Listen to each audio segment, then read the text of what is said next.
असली या फिर अच्छी क्वालिटी की चीजों को आप ऐसे पहचान सकते हो। इस साल के कैलेंडर के आखिर में ऐसा क्या होने वाला है जिसे आप पूरे लाइफ टाइम में एक ही बार एक्सपीरियंस करोगे? क्यों बस इस छोटी सी क्लिप को पहनने से आपको पहले गोली मार दी जाती थी? और क्या दूध में पेंसिल का कचरा डालोगे तो क्या सच में रबर बन सकता है? जानने के लिए बने रहना वीडियो के अंत तक। नंबर 21, आप दुकान पर जाकर अक्सर कहते होंगे कि भाई जेरोक्स कर दो, लेकिन जेरोक्स असल में एक कंपनी का नाम है जो कि फोटोकॉपी बनाने वाले प्रिंटर्स बनाती थी। बिल्कुल जैसे आज इंडिया में हर नूडल्स को मैगी कहा जाता है, वैसे ही फोटोकॉपी को लगभग हर जगह पर जेरोक्स कहा जाता है। नंबर 20, लायन की जो एज है वो उसके नाक को देखकर पता लग सकती है। जब वो छोटे होते हैं तब उनकी नाक पिंक होती है, लेकिन उम्र के साथ वो डार्क कलर की हो जाती है, और जब वो अडल्ट बनते हैं तब उनकी नाक एकदम डार्क ब्लैक हो जाती है। नंबर 19, इंडियन करेंसी डॉलर को रिप्लेस कर सकती है। 18 से ज्यादा कंट्री ने INR को अपनी करेंसी की तरह इस्तेमाल करने के लिए मंजूरी दे दी है। यानी कि जिस तरीके से अभी डॉलर को कंपेयर किया जाता है किसी भी कंट्री के करेंसी से, वैसे इंडियन करेंसी को किया जाएगा। हालांकि इस चीज को अभी भी टाइम लगेगा, लेकिन फिर भी इस बात के लिए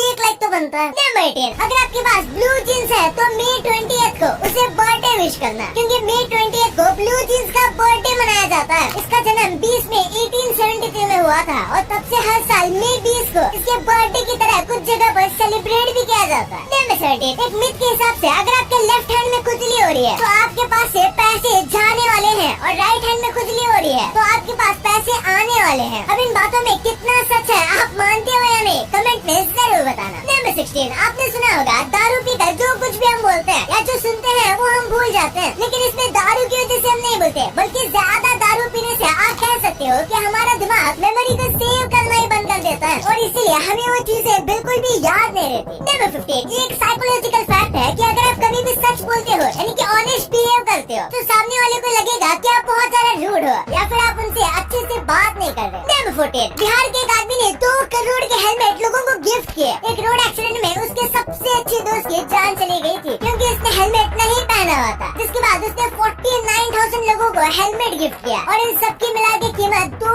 करोड़ की थी। नंबर 13, पहले रोलर कोस्टर को जिसमें हम मजे से बैठते हैं उसका इस्तेमाल पहले ऐसा नहीं था। इसका इस्तेमाल कोयले को पहाड़ के ऊपर से नीचे लेकर जाने में किया जाता था, लेकिन जब लोगों को पता चला कि रोलर कोस्टर 50 माइल पर आगे की स्पीड तक जा सकता है तो उन्होंने इसमें बैठने का सोचा, और उसमें उन्हें बहुत मजा आया। तो फिर टूरिस्ट काम कर रहे लोगों को कुछ रुपए देते थे और वो उन्हें रोलर कोस्टर में बैठने का मौका देते थे। नंबर 12, टैको बेल, पिज़्ज़ा हट और KFC तीनों में से ज्यादा कौन कमाता है? भले ही कोई भी कमा ले मुनाफा तो बस एक ही कंपनी का होने वाला है, क्योंकि ये तीनों जाइंट फास्ट फूड आउटलेट एक ही कंपनी द्वारा ओन किए जाते हैं, लेकिन फिर भी हमें ऐसा लगता है कि सब एक दूसरे से कंपटीशन में है। नंबर 11, आपने इस चीज को नोटिस किया होगा, लेकिन GTA 5 की पूरी गेम में एक भी बच्चा नहीं है। वैसा क्यों नहीं है आपको पता ही होगा अगर आप ये गेम खेलते हो तो, लेकिन फनी बात तो ये है कि इस गेम को बच्चे ही खेल रहे हैं। नंबर 10, सांता क्लॉज एक पायलट है। दरअसल 1927 में सांता क्लॉज को एक ऑफिशियल पायलट का लाइसेंस दे दिया गया था। अब सांता क्लॉज असलियत में है या नहीं ये किसी को नहीं पता, तो लाइसेंस किस नाम पे इशू किया गया था वो तब के लोग ही जाने, लेकिन उस समय हर कोई सांता क्लॉज को रियल मानता था। नंबर 9, विजय माल्या जब इंडिया से भागा तो उसका कहना था कि उसके पास लोन वापस देने के लिए पैसे नहीं है, लेकिन असलियत में उसके पास पैसे थे, और जस्ट भागने से पहले उसने 330 करोड़ की जमीन भी खरीदी थी, लेकिन वो इंडिया के बाहर का ट्रांजैक्शन था, इसलिए उसे तभी नहीं पकड़ा जा सका, और उसके बाद तो महाशय इंडिया ही छोड़ गए। नंबर 8, अमीर लोगों की कॉफी यानी कि स्टारबक्स के CEO भी अब एक इंडियन है। इनका नाम है लक्ष्मण नरसिम्हन, और ये भी इंडियन ओरिजिन के हैं, जिनको हाल ही में स्टारबक्स का CEO बनाया गया है। नंबर 7, डेली शराब पीने से दिमाग बूढ़ा हो जाता है। रिसर्च में पता चला कि जो लोग डेली अल्कोहल पीते हैं उनका दिमाग जल्दी एज करने लगता है। नंबर 6, वर्ल्ड वॉर 2 के दौरान सब लोग पेपर क्लिप पहनने लगे थे। दरअसल पेपर क्लिप पहनने का मतलब ये था कि वो नाजी आइडियल और रेसिज्म के खिलाफ खड़े हैं, यानी कि ये साइलेंट प्रोटेस्ट करने का एक तरीका था, लेकिन आज हम इसे काम से पहनते हैं, और पहले के लोगों को ये पहनने से अपना जान का खतरा भी था, तो इसलिए इसे लोग बहुत कम पहना करते थे। नंबर 5, आइसलैंड में नॉर्मल पब्लिक के पास सबसे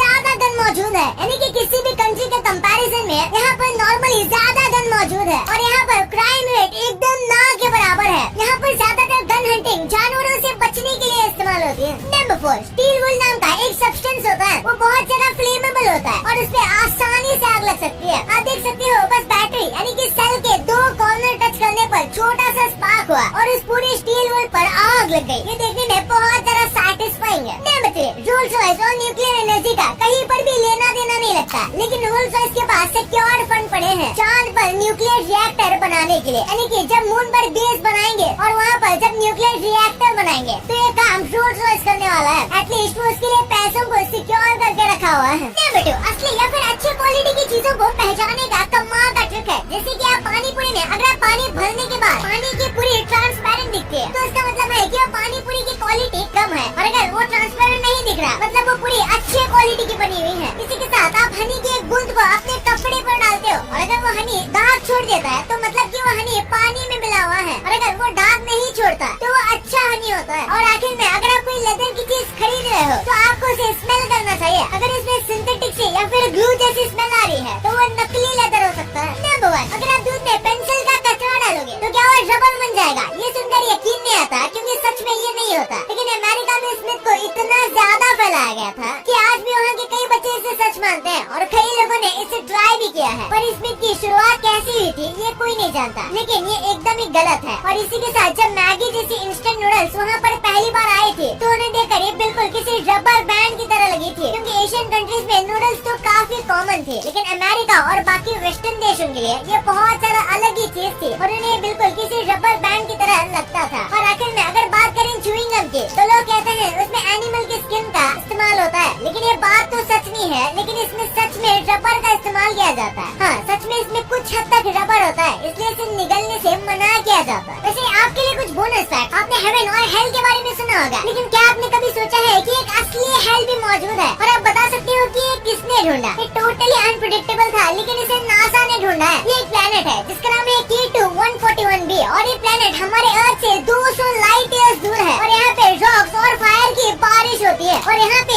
ओशंस लावा के बने हुए हैं। और ये सुनने में ऐसा लगता है कि ये एक्चुअली में एक हेल हो जो कि एग्जिस्ट करता है। आपने कभी न कभी वेदर फोरकास्ट देखा होगा। आप ऐसे फोन लेते हो और देख लेते हो कि वेदर कैसा होने वाला है या फिर वेदर कैसा है, तो आप जितना आसानी से देखते हो ये वेदर उतनी आसानी से मिलता नहीं है। ये वेदर फोरकास्ट की डिटेल्स ढूंढने में इतनी आसान नहीं होती है। एक दिन के वेदर फोरकास्ट को जानने के लिए 10 बिलियन मैथ कैलकुलेशंस करने पड़ते हैं एक दिन के वेदर फोरकास्ट को जानने के लिए। वाह भाई, इतना सब कुछ आपने जान ही लिया है, पर क्या आपको पता है कि ये कोल्ड ड्रिंक पूरी भरी हुई क्यों नहीं होती? कैसे आप बैठे बैठे 1 kg लॉस कर सकते हो और कैसे आप एक गाने को सुन के अपने कान के पूरे मैल को निकाल सकते हो और बस ये करके आप एक खराब अंडे को आसानी से पहचान सकते हो। भाई ये वीडियो तो एंटरटेनमेंट का डबल डोज है, तो इस वीडियो को अभी दबाओ। और अभी तक ये वीडियो को लाइक नहीं किया है तो क्या कर रहे हो यार? वीडियो को लाइक अभी कर दो और अभी तक चैनल को सब्सक्राइब नहीं किया है तो उसे भी कर दो। मिलते हैं अगले वीडियो में, तब तक के लिए बाय।